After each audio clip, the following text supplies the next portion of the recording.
Hi friends, అందరికి happy Valentine's day.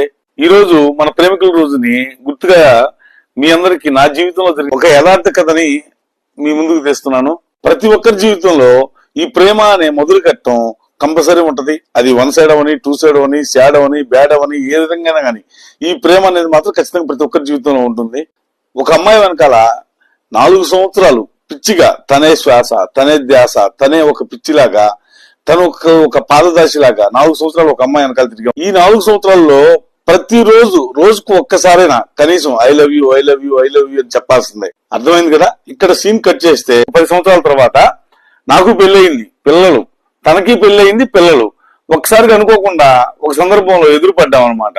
ఒకసారి నాకైతే పర్సనల్ గా గుండె జల్లు అనిపించింది. వాళ్ళని ఎవరినైనా కానీ తను ఎలా ఉంది, ఏం చేస్తుంది, తన పిల్లలు ఏంది, తన హస్బెండ్ ఏంది, ఎట్లా ఉంది, ఇంతవరకు ఎప్పుడైనా యోగక్షేమాలు మాత్రమే కనుక్కుంటా ఉండేది. అంతేగాని ఇప్పుడు మాత్రం ఈ 10 సంవత్సరాల్లో మాత్రం డైరెక్ట్ గా ఇప్పుడు మేము ఇద్దరం ఎదురుగా కనపడింది లేదు, ఎదురుగా అయితే లేదు. అట్లా 10 సంవత్సరాల గ్యాప్ తో ఇద్దరం ఒకసారి ఎదురుపడినాక ఏదో తెలియని ఫీలింగ్, గుండె జల్లు. ఎప్పుడు మనసులో తలుసుకోవడం, యోగక్షేమాలు కనుక్కోవడమే తప్ప డైరెక్ట్ గా అట్లా కనపడి మాత్రం ఎదురుపడి డైరెక్ట్ ఫేస్ టు ఫేస్ ఎదురుపడి మాత్రం 10 ఏళ్ళు అయిపోయింది. అలా భయపడతానే ఏదో కొంచెం ధైర్యం చేసి మాత్రం ఎలా ఉన్నారు, మీ పిల్లలు ఎలా ఉన్నారు, మీ ఆయన ఎలా ఉన్నాడు, అలా యోగక్షేమాలు డైరెక్ట్ గా మాత్రం అడగడం స్టార్ట్ చేశాను అనమాట. మాటల్లో గడిచిన గతం గురించి అనమాట. నేను డైలీ ఐ లవ్ యూ చెప్పిన విషయం, ఇట్లా నేను ప్రేమించిన విషయం, అట్లా కొన్ని విషయాలు మాత్రం గుర్తు చేశాను. దానికి అమ్మాయి చెప్పిన మాట నిజంగా నాకు లైఫ్ లో మర్చిపోలేను, చాలా ఆశ్చర్యం కలిగించింది. పర్ఫెక్ట్ గా ఒకే ఒక్క మాటతో నాకు బుద్ధి వచ్చేలా మాత్రం పర్ఫెక్ట్ గా చెప్పేసింది. ఏం చెప్పిందనుకుంటున్నారా? సరే, అసలు ఇది ప్రేమేనా? దాన్ని ప్రేమ అంటారా? అసలు నువ్వు ప్రేమించినట్టుగా నాకు ఎప్పుడు అనిపించలేదు. ఏదో 2 మాటలు మాడతావు, ఐ లవ్ యూ అని చెప్పేస్తావు, ఏదో వచ్చిన పని అయిపోయింది అన్నట్టుగా మళ్ళీ అడావుడిగా వెళ్ళిపోతావు. నా పక్కన ఎంతమంది ఉంది, ఏముంది, అసలు నేనేంది, నా పొజిషన్ ఏందనేది అసలు అక్కడ ఏ విషయం నువ్వు ఆలోచించే పరిస్థితులు లేవన్నమాట. కేవలం నీకు ఒక ఆకతాయిగా నువ్వు అనుకున్నట్టుగా ఏదో చెప్పేసుకుంటావు, వెళ్ళిపోతావు. అమ్మయ్య, ఇవాళ ఐ లవ్ యూ అయిపోయింది, నా పని అయిపోయింది, అయితే నేను వెళ్తున్నా అన్నట్టుగా వెళ్ళిపోతావు. అది నీకు సరదా అనిపించింది.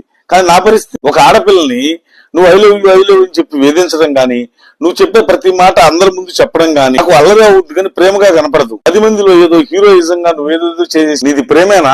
నువ్వు ప్రేమికుడివేనా? నువ్వు చేసింది అల్లరా ప్రేమ? ఇప్పుడు చెప్పు, క్లియర్ గా డైరెక్ట్ గా అడుగుతున్నాను, నువ్వు డైరెక్ట్ గా చెప్పు. క్లియర్ గా నాకు అప్పుడు అర్థమైంది. వాస్తవంగా అమ్మాయి నేను చిన్నప్పటి నుంచి కూడా మంచి ఫ్రెండ్స్ గా బాగా మాట్లాడుకున్నాను. మొదటిసారి ఐ లవ్ యూ అనే పదం ఎప్పుడైతే చెప్పానో ఆ రోజు నుంచి ఆ అమ్మాయి నాతో మాట్లాడడం ఆపేసింది.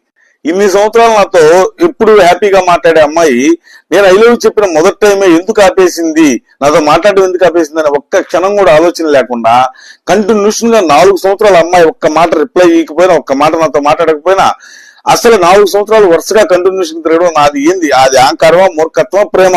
అంటే 4 ఏళ్ళు అమ్మాయి మౌనం వెనక ఒక టార్చర్ అనమాట. నేను పెట్టిన ఒక టార్చర్ ఉంది. అంటే నిజంగా అర్థమైంది ఏంటంటే నాకు నాది ప్రేమ కాదు, ఎట్టి పరిస్థితుల్లో కాదు.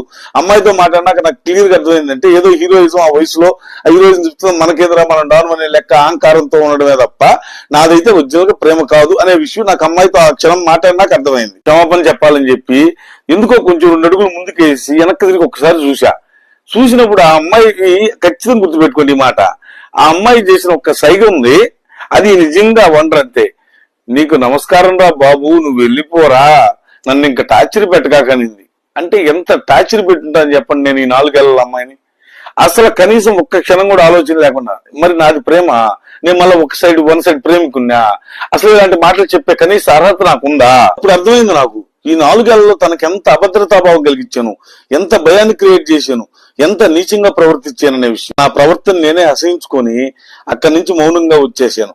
ఆ వస్తూ ఒక్కసారి వెనక్కి తిరిగి అట్లా చూసినప్పుడు అమ్మాయి ఫీలింగ్ ఎట్టుందంటే, అమ్మయ్యా దరిద్రం పోయింది. అమ్మాయి ఎప్పుడైతే అమ్మయ్యా అని ఒక్కసారి ఊపిరి పీల్చుకున్నట్టు ఆ క్షణమే నా లైఫ్ లో నాకు అర్థమైపోయింది నేను చేసిన తప్పులు, నా మూర్ఖత్వాలు, నా అహంకారం, నా బలుపు అన్ని కరెక్ట్ గా ఆ రోజు అర్థమైంది. ఇక ఆ క్షణం మొదలు పెట్టుకొని నా మొహం అయితే ఇక లైఫ్ లో తనకు చూపించాలనుకోవట్లేదు, చూపించను కూడా. ఎట్లా లవర్స్ డే టైం కాబట్టి ఏదో ఒకటి లవ్ కు సంబంధించింది మన ఛానల్లో పెట్టాలి కాబట్టి చేసాం. దాంట్లో ఎటువంటి ఆలోచన లేదు. ప్రతి సిచ్యువేషన్, ప్రతి ఇదిని మనం ఒకటి చేస్తాం, ఒకటి చేయమనే ఆలోచన లేకుండా ప్రతిదీ చేయడమే మన ఆలోచన. అందుకే ఇప్పుడు ఈ రోజు కేవలం లవర్స్ డే దృష్టిలో పెట్టుకుని ఈ కథ చెప్పడానికి కూడా కారణం ఇదే. మనకి తెలియదంటూ ఏది ఉండకూడదు. ప్రతి విషయంలో మనం ఖచ్చితంగా ప్రతి విషయాన్ని మనం అటాక్ చేయాల్సిందే, ప్రతి విషయాన్ని మనం చెప్పగలగాల్సిందే.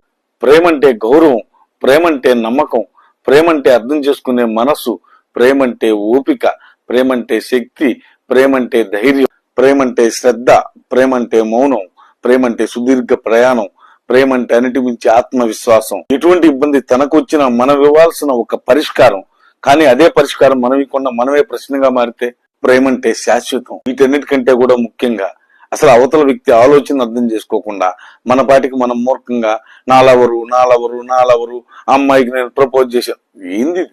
ఏంది అసలు ఎటు పోతున్నాం అర్థం అవుతుంది జీవితంలో.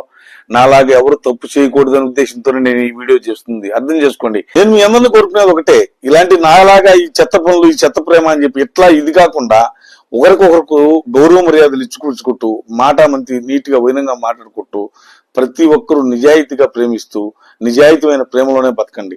మరొకసారి చెప్తున్నాను friends, all of you happy Valentine's day, ప్రేమికుల రోజు శుభాకాంక్షలు. ఇన్నేళ్ల తర్వాత ఏదో చెప్పానని చెప్పి ఏదో ఊహించుకోకండ్రా బాబులో. మళ్ళా చెప్తున్నాను, నేను ఇప్పుడు అంకుల్ని, మా జీవితాలు మాకు గడిచిపోయినాయి, మా జీవితాలు మాకు అయిపోయినాయి, ఇంచుమించుగా క్లోజ్ అయ్యే పరిస్థితి. మా జీవితాలు ఇప్పుడు మళ్ళీ ప్రేమలు ఈ కాదు. మీరు మారాలని మీ ఆలోచన ఉద్దేశం, నేను చేసిన తప్పులు ఇంకెవరు చేయకూడదు, నేను ఒక ఎగ్జాంపుల్ గా చేసి నేను ఉన్నది చెప్పాను అనమాట. ఇది కేవలం మన ఛానల్ కోసం మనం చెప్పిన మాటే, కానీ ఏదో నా పర్సనల్ జీవితాన్ని తెచ్చి ఇక్కడ పెట్టాలనే ఉద్దేశం కాదు. అవన్నీ ప్రతి ఒక్కరి జీవితంలో ప్రతి ఒక్కరి జ్ఞాపకాలు ఇవి ఉండే, కనీసం అవన్నీ పొందే అర్హత కూడా లేని వ్యక్తిని నేను చెప్పాను మీకు. అది అర్థం చేసుకోండి.